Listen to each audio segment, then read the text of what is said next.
زندہ اور صدر الشیوخ علیہ رحمت الرحمان آج سے مسجد نورانی میں 1996 کی مسجد نورانی اہل سنت والجماعت میں امامت کر رہا تھا. وہاں پر میری امامت کے ذریعے کئی لوگ میرے سے مستفید ہو رہے تھے. تو کہنے کی بات یہ ہے کہ ایک دفعہ ایسا وقت آیا کہ حضرت قبلہ کا بھی بیان تھا, میرا بھی بیان تھا, اور کئی علماء کا کتاب تھا, اور مجھ سے بیشتر اور ایک مولانا کا بھی کتاب تھا. وہ مولانا 1 گھنٹہ اہدنا الصراط المستقیم پہ تقریر کرے.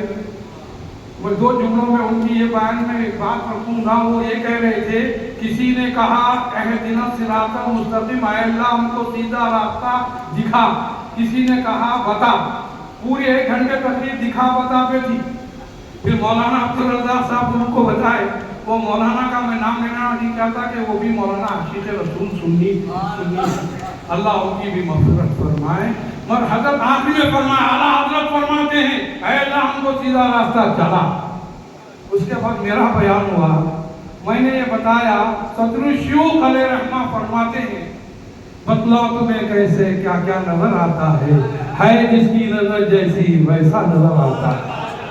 حضرت قبلہ فرماتے ہیں اپنا تمہارا ترجمہ نہیں, مولا کائنات کا ترجمہ فرماتے ہیں. کیا فرماتے ہیں حیدر کرار, وہ ترجمہ بتاتے ہیں. کسی نے تو دکھا کہا, کسی نے بتا کہا, اعلیٰ حضرت عظیم البرکت نے چلا کہا, لیکن صدر الشیوخ علیہ رحمٰن نے بتایا مولا کائنات فرماتے ہیں اے اللہ ہم کو سیدھے راستے پہ دائم قائم فرما. تو واقعی مولا کائنات ہے. مولا کائنات یہ بھی فرماتے ہیں کہ بس تم اللہ سے بات کرنا چاہتے ہیں نماز پڑھو, اور اللہ تم سے بات کرنا چاہتا ہے قرآن پڑھو.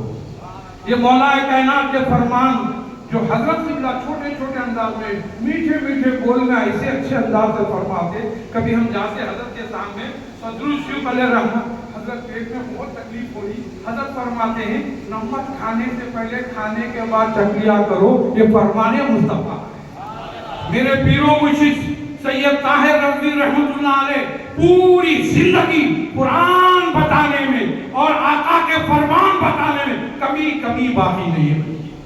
اٹھتے بیٹھتے چلتے پھرتے ہر موضوع پہ آقا کا فرمان, ہر بات پہ آقا کا فرمان, اور قرآن کو آسان انداز میں ترجمہ قرآن آپ کے زبان سے ایسے ہوٹ سے ہلتے اللہ اکبر. اور آج کوئی زندگی میں دنیا میں واقعی اعلیٰ حضرت تھے, اعلیٰ حضرت ہے, اعلیٰ حضرت نہیں ہے اپنی جگہ, لیکن ادیب میں جو ابراہیم ادیب رحمۃ اللہ علیہ, ایسا ادیب دنیا میں کوئی کہیں نہیں پایا. ابھی حضرت علامہ رشید پاشا میرے پیر بھائی, ہم سے بھی 1-2 سال پرانے قدیم پیر بھائی ہے, وہ بھی بتا رہے تھے کہ ادیب ابراہیم کیا ہے. اور ادیب ابراہیم رحمۃ اللہ علیہ کو ہے ان کے صاحبزادے, ایک صاحب آ کے بیٹھنے کے بعد اعلیٰ حضرت کا کچھ تذکرہ کرے. حضرت بیٹھے 2-4 جملے ترجمہ قرآن بتاتے رہے. جو مولانا بیٹھے حیران ہو گئے, بولے حضرت اعلیٰ حضرت کی کوئی تصحیح کرتے ہوئے نہیں دیکھا آپ کے سوا. صدر الشیوخ کو واحد شخصیت تھی, اعلیٰ حضرت جیسی عظیم شخصیت کی. بولے ہم ان کی بزرگیت کا انکار نہیں کرتے, ان کی شخصیت کا انکار نہیں کرتے. کوئی امام سے قطع ہو جائے تو مصلی کا کام ہے درست کرا دینا. یہ انداز حضرت سید طاہر رضوی رحمۃ اللہ تعالی علیہ, اور یہ وہ بڑی شان بڑی عظمت والی شخصیت کہ آپ ہم ان کے درمیان میں دامن میں بیٹھے ہیں. اور حضرت قبلہ ہمیشہ مسکراتے تو ایسا دکھتا کیا پوچھنا. اور حیدرآباد کی تاریخ میں ایک طاہر قادری پاکستان کے بڑے بزرگ گزرے ہیں وہ اللہ ان کی حیات دے, لیکن پہلی مرتبہ بیان تھا ایک مقام پہ حیدرآباد کی سرزمین پر, سارا مجموعہ دیکھنے آیا, اور اسی مجموعے کی صدارت سلطان صلاح الدین اویسی فرما رہے تھے. اور حضرت قبلہ سب دیکھ رہے ہیں کہ سارے لوگ طاہر رفیق قادری بیان کر رہے ہیں, اور سب کا چہرہ دونوں پہ نظر ٹکی ہوئی ہے, ایک صدر الشیوخ پہ اور دوسرا طاہر قادری پہ. اور اویسی صاحب بیٹھے نہیں لگے کہ وہ سمجھ میں نہیں آیا کیا بولے, لیکن طاہر قادری پاکستانی وہ اپنا بیان ایسا سمجھ کے سنا رہے تھے. حیدرآباد کے اندر بڑے ادیب بیٹھے ہیں, بڑے قابل لوگ بیٹھے ہیں, بڑے مفسرین بیٹھے ہیں. یہ عوام میں کوئی ایسا نہیں بڑے اولیاء اللہ نظر آ رہے ہیں، اس انداز سے اپنا سبق سنا رہے ہیں. سبق سنانے والے طاہر قادری ہے، سبق سننے والے طاہر رضوی ہیں. اور طاہر رضوی مسکرا رہے ہیں، ایک ایک جملے کی تصدیق کر رہے ہیں، لیکن مجموعہ ہے کہ دونوں کو تک رہا ہے. اور اس کے بعد کتاب کے بولے کہ بس ماشاءاللہ ایسا کتاب سنانے والا دکھا نہ ایسا کتاب سننے والا دکھا. لیکن یہ بھی طاہر قادری ہے، وہ بھی طاہر رضوی، لیکن ان کی مثلی مثال نہیں. اسی لیے ہم سب کی بخشش کا ذریعہ ہے. آپ لوگ آئے نہیں ہیں، بلا لیے گئے ہیں. اسی لیے محبوب کی محفل کو محبوب بلاتے ہیں، آتے ہیں وہی جن کو سرکار بلاتے ہیں. آپ لوگوں سے بھی میری خواہش ہے آخری وقت کہ حضرت قبلہ جیسے فرمائے نفاذی تقریریں مت سنیے.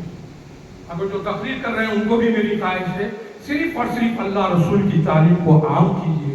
اسی میں ہماری بخشش کا ذریعہ ہے. مولانا عبدالرزاق مفتہ مدار میں بھی 25 سال خطاب کیا، لیکن کبھی کسی کی بات نہیں کی، بس اللہ رسول کی بات ہی پہنچاتے رہے.